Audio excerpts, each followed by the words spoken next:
Aujourd'hui, le métier de bailleur copropriétaire, il est peu connu, à la fois dans le monde du syndic, c'est un métier aussi qui est peu connu, des étudiants et des diplômés. En toute transparence, quel est le mauvais côté du métier et le meilleur côté du métier? Aujourd'hui, le métier de bailleur copropriétaire, il est peu connu, à la fois dans le monde du syndic, c'est un métier aussi qui est peu connu, des étudiants et des diplômés parce que, quand on recrute, finalement, on a peu de candidatures, de ce public-là. Le meilleur aspect, je dirais que c'est un métier qui est quand même assez pluridisciplinaire parce qu'il demande des connaissances à la fois juridiques, à la fois, budgétaires, financiers. C'est extrêmement enrichissant.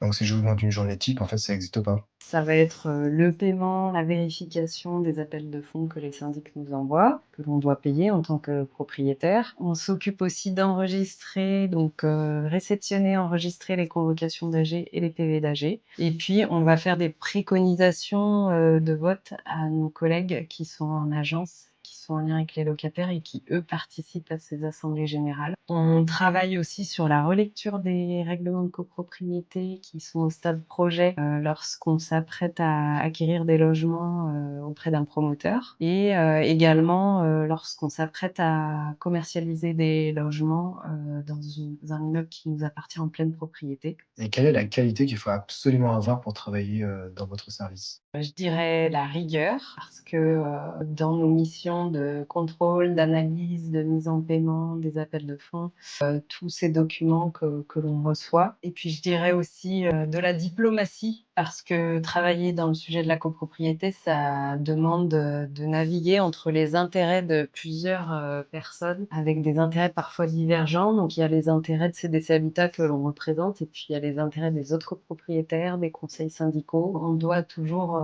rester vigilant dans les sujets que l'on traite pour, trouver le bon compromis dans les décisions à prendre.